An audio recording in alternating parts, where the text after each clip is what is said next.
Hello students, Prince sir के इस podcast में आप सभी का स्वागत है। एमपीपीएससी प्रीलिम्स 2021 का रिजल्ट जब से जारी हुआ है तब से अभ्यर्थियों के द्वारा लगातार जो कट ऑफ लिस्ट जारी की गई है उस पर प्रश्न चिन्ह खड़े किए जा रहे हैं। और जो कट ऑफ है उसको देखकर भी नज़र आ रहा है कि उसमें खासकर महिलाओं की जो कट ऑफ लिस्ट है वो अलग से जारी नहीं की गई है। और यह कैसे संभव हो सकता है, क्योंकि इससे ठीक पहले जो एमपीपीएससी प्रीलिम्स 2019 का रिजल्ट जारी किया गया है उसमें महिलाओं की कट ऑफ लिस्ट अलग से जारी की गई है। तो जब एक ही तरीका है, एक ही फॉर्मूला है और दोनों ही परीक्षाओं में अप्लाई किया गया है, तो फिर यह कैसे संभव है कि एक में जो है आपने महिलाओं का अलग से कट ऑफ दिया है और दूसरे में महिलाओं का कट ऑफ अलग से नहीं दिया है। अभी तक एमपीपीएससी ने इस संबंध में कोई स्पष्टीकरण नहीं दिया है, ना ही कोई पूर्व सूचना दी है। एमपीपीएससी के अधिकारियों का इस पर क्या कहना है वो आपको बताएंगे। इससे पहले आप चैनल को सब्सक्राइब कर लीजिए और रिजल्ट रिवाइज होने की क्या संभावनाएं हैं वो ही बताएंगे। बेल आइकन पर क्लिक कर देना, डिस्क्रिप्शन में जाएं, वहाँ पर हमारे इंस्टाग्राम, फेसबुक, टेलीग्राम की लिंक्स हैं, उनको आप ज्वाइन जरूर कर लीजिए। एक बहुत ही इंपॉर्टेंट मैसेज, 27 अक्टूबर से प्रिंस सर की मुख्य परीक्षा 2019 के लिए टेस्ट सीरीज शुरू हो रही है, इसको ज्वाइन कर लीजिए।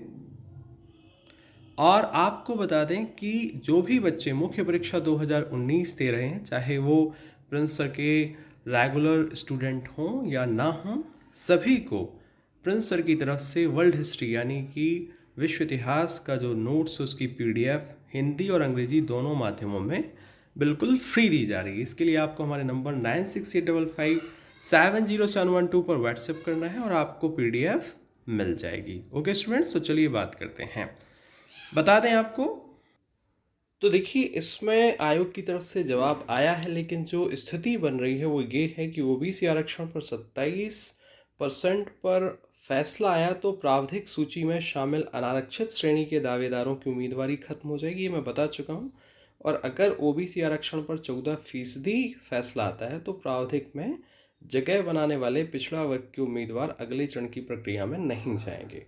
तो ये आपको बता दें कि आरक्षण पर कोर्ट का अंतिम फैसला नहीं होने तक पीएससी की भर्ती प्रक्रिया जारी रहेगी, लेकिन चयन सूची जारी नहीं होगी। ये बात आप गौर कर लीजिए। आयोग कह रहा है कि अंतिम जो चयन सूची है, यानी कि आपकी अंतिम मेरिट लिस्ट, आपका प्रीलिम्स हो गया, अब मेंस कराएंगे ये, और इसी परिणाम के आधार पर फिर उसके बाद आपका इंटरव्यू भी हो सकता है, लेकिन अंतिम चयन सूची माननीय न्यायालय के फैसले तक जो है वो जारी नहीं होगी। ये आयोग की तरफ से एक बड़ा स्टेटमेंट है, यानी कि इनको ज्वाइनिंग नहीं देनी है। कुल मिलाकर जब ज्वाइनिंग नहीं देनी है, नियुक्ति पत्र नहीं देना है, तो फिर इस फॉर्मूले का कोई अर्थ नहीं रह जाता है। और आयोग के जो अधिकारी हैं वो जो ये गड़बड़ी हुई है, जो सारी प्रक्रिया चल रही है, उस पर एक स्टेटमेंट एक न्यूज़पेपर में दे रहे हैं। कह रहे हैं कि शासन से मिले दिशा निर्देश के तहत ही भर्ती प्रक्रिया कराई जा रही है। अभी पूरा ध्यान नतीजे जारी करने पर है।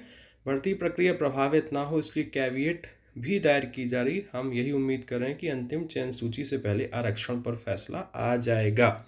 तो अब आप समझ जाइए कि एमपीपीएससी क्या चाह रहा है कि अंतिम सूची जारी करने से पहले आरक्षण पर फैसला आ जाए। यानी कि अब जब आरक्षण पर फैसला आ ही जाएगा और आना ही है, तो फिर ये इस फॉर्मूले का क्या अर्थ रह जाएगा।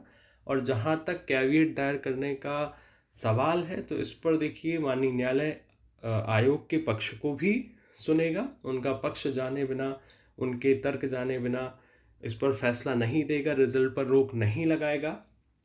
लेकिन कहीं ना कहीं जो गर्ल्स हैं, साफ साफ दिख रहा है कि दो रिजल्ट जारी हुए हैं, एक 2019 का और एक 2021 का, एक ही फॉर्मूला और दो परीक्षाओं के रिजल्ट। ऐसा कैसे संभव है कि एक में कट ऑफ गर्ल्स का अलग से है, दूसरे में नहीं है। और खासकर वो जो एक हमारा जो 2015 के पुराने नियम है, जिस पर ऑलरेडी माननीय न्यायालय का आदेश है कि कभी भी अनरिजर्व्ड का जो कट ऑफ है वो ओबीसी SC ST से ज़्यादा नहीं होगा। तो कभी अनरिजर्व्ड के फेवर में रिजल्ट आया तो फिर ओबीसी का कट ऑफ ज़्यादा हो रहा है। यहाँ पर क्या तकनीकी खामी है, ये आयोग को बताना चाहिए, सही करना चाहिए। बाकी जो भी स्टूडेंट ये मुझसे लगातार पूछ रहे हैं, खासकर गर्ल्स, कि क्या सर इसका रिजल्ट रिवाइज होना चाहिए, तो मेरे अकॉर्डिंग तो मुझे समझ में आ रहा है कि बिल्कुल होना चाहिए। और गर्ल्स का कट ऑफ अलग से जारी होना चाहिए। कुछ ना कुछ तकनीकी खामी, गड़बड़ी, छेड़छाड़ जरूर हुई है, इस पर बच्चियां आगे आएँ, स्टूडेंट जो है वो आगे आएँ, और जो भी उनको सही लगे, चाहे न्यायालय का दरवाज़ा खटखटाना हो या एमपीपीएससी से जवाब मांगना हो, आरटीआई लगाना हो, उसमें मेरा पूरी तरह से उनको समर्थन रहेगा। क्योंकि कहीं ना कहीं ये रिजल्ट भी एक तरह से पिछली परीक्षाओं के रिजल्ट की तरह विवादित है, ये साफ साफ लग रहा है। बाकी नंबर है 9685570712। आप इस पर व्हाट्सएप करिए, जो भी ज़रूरी सूचना है या जो भी मार्गदर्शन चाहिए आपको मिल जाएगा। और जो भी संवैधानिक तरीके से हम ये लड़ाई लड़ सकते हैं वो करेंगे। फिलहाल एमपीपीएससी की तरफ से ये है कि कोई बीच का रास्ता निकाला जाए, रुकी हुई परीक्षाएं करवाई जाएं, ताकि बच्चे विरोध प्रदर्शन ना करें, पढ़ाई में लगे रहें, और अंत में जाकर नियुक्ति पत्र यानी फाइनल मेरिट लिस्ट जारी करना नहीं है, वेट करेंगे आरक्षण पर फैसले का। तो ये स्पष्ट है, आप देख लीजिए।